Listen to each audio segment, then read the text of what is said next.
दोस्तों वेदांता लिमिटेड की बात करें तो 4 नई कंपनियों की लिस्टिंग के पहले वेदांता ने बड़ा फैसला किया है, जिसकी जानकारी एचएन को दी गई है। यहाँ पे कंपनी की तरफ से रणनीति में बदलाव किया जा रहा है। अब आपको ये पता ही होगा कि वेदांता का बिजनेस 5 हिस्सों में बंटने जा रहा है। आने वाले समय में हर कंपनी अपने हिसाब से आगे बढ़ेगी, यानी एक बड़ा कारोबारी ये पूरा फैसला है, जिसकी वजह से वेदांता को बेनिफिट होगा। अभी फ़िलहाल वेदांता लिमिटेड बाज़ार में लिस्ट है और 4 नई कंपनियों की लिस्टिंग जल्द होने वाली है। शेयर जो है वो आपको मिलने शुरू हो चुके हैं। कब तक लिस्टिंग की संभावना बन रही है और इसके अलावा कुछ और अपडेट है जिसको जानेंगे इस वीडियो के माध्यम से। लेकिन फ्रेंड्स, उससे पहले अगर आप पहली बार हमारे चैनल पे आए तो चैनल को सब्सक्राइब कर दीजिए, एक बेल आइकॉन दबा दीजिए ताकि जब भी नया वीडियो बने पहला नोटिफिकेशन आपको मिले। वीडियो पसंद आए तो लाइक से जरूर कीजिए। चलो फ्रेंड्स, वीडियो स्टार्ट करते हैं। मैं हूँ आपका दोस्त SB दवे और हमारे अपने चैनल ऑनलाइन कमाई में आपका बहुत बहुत स्वागत है। सबसे पहले निफ्टी मेटल की बात कर ले तो ये देख सकते हो कि 13,050 पर क्लोजिंग देखने को मिली। 114 पॉइंट की गिरावट थी, यानी 0.87% डाउन था निफ्टी मेटल। बाजार में भी अगर आप देखें तो करीब 500 पॉइंट के आसपास की गिरावट थी। अभी फिलहाल बाजार दबाव में है। ग्लोबल रीजन की वजह से अभी भी बाजार को उतना शानदार पॉजिटिव ट्रिगर देखने को नहीं मिल रहा है, क्योंकि अभी भी FI बाजार से निकल रहे हैं, पैसा उनका भी निकल रहा है, क्योंकि इंडियन रुपीज़ काफ़ी कमज़ोर है, जिसकी वजह से ये बाजार में दबाव की स्थिति बनी है। और इसी वजह से वेदांता भी प्रॉफिट बुकिंग की चपेट में आ गया है।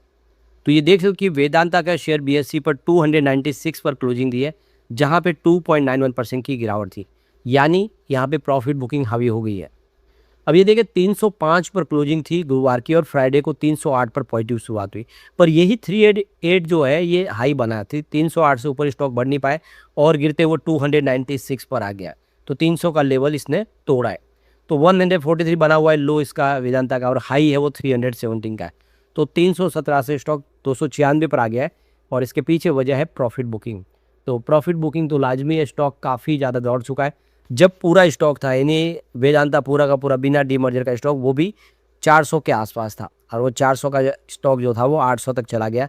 उसके बाद ये डीमर्जर की प्रक्रिया कंप्लीट हुई और अब देखिए इसकी कीमत अगर 300 के आसपास है, तो दूसरे जो शेयर है उसकी हाईएस्ट प्राइस के हिसाब से देखें तो कीमत हो रही है वो 500, यानी 4 शेयरों की कीमत 500। अब लिस्टिंग के ऊपर है कि कितना आपको इससे प्रॉफिट मिलने वाला है। अब यहाँ पे जो बड़ी अपडेट निकल के आ रही है, वेदांता ट्रस्ट में डीमर्जर के बाद बड़ा उलटफेर हो गया है। नए ट्रस्टी की अपॉइंटमेंट की गई है, तो ESSO जो स्कीम है उसमें बदलाव किया गया है। तो ये देखिए अनिल अग्रवाल की कंपनी वेदांता लिमिटेड से बड़ी अपडेट निकल के आ रही है।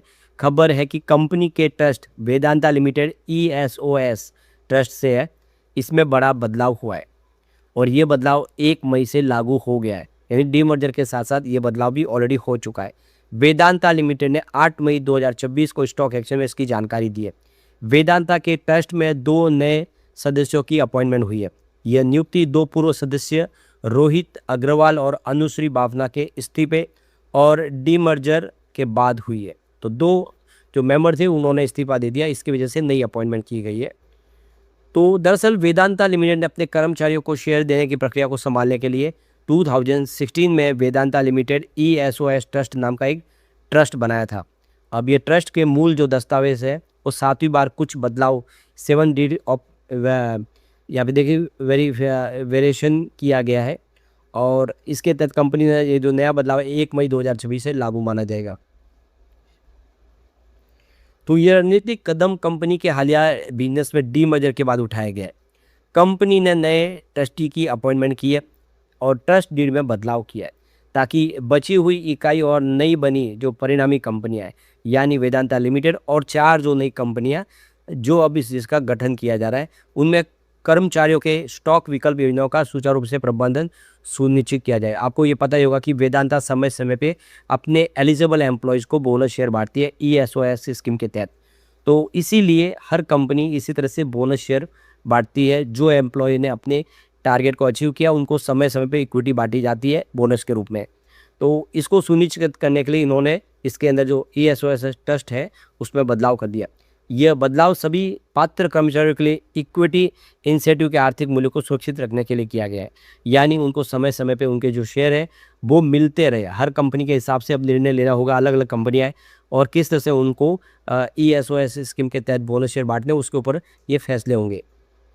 तो वेदांता लिमिटेड ने बताया कि कर्मचारी शेयर यानी ESOS ट्रस्ट की मैनेजमेंट टीम में बदलाव किया गया है और पुराने ट्रस्टियों के इस्तीफे के बाद नए ट्रस्टियों को अपॉइंट किया गया है।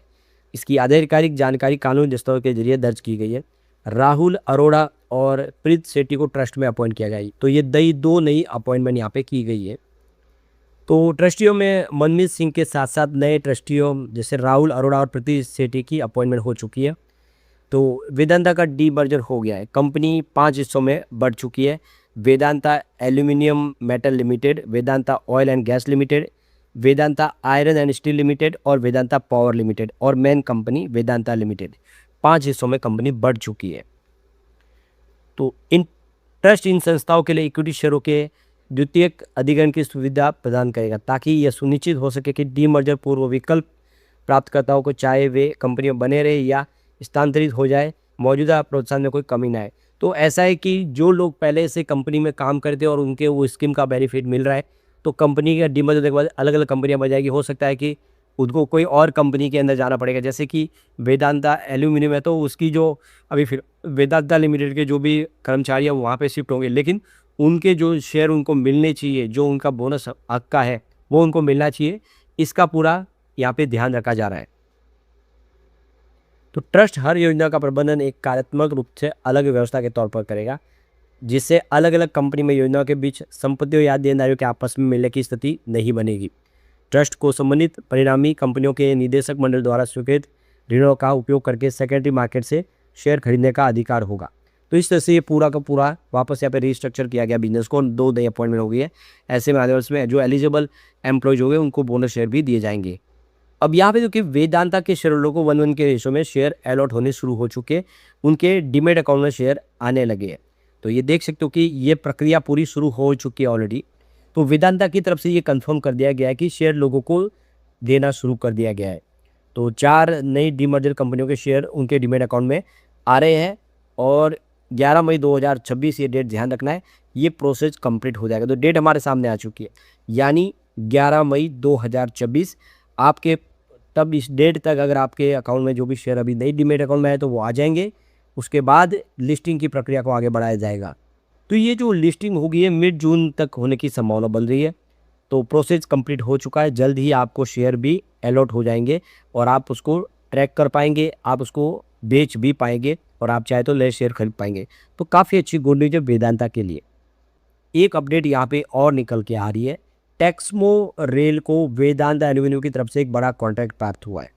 तो Texmaco rail and engineering limited को यहाँ पे देख सकते हो कि 57.15 करोड़ रुपीज़ का टैक्स के साथ में ये पूरा कॉन्ट्रैक्ट प्राप्त हुआ है वेदांता एल्यूमिनियम मेटल की तरफ से।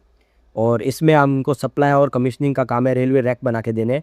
तो ये देख सकते हो कि रेगुलेटरी फाइलिंग में इन्होंने जानकारी दी है कि वेदांता एल्यूमिनियम के लिए वो रेलवे रैक का निर्माण करेंगे।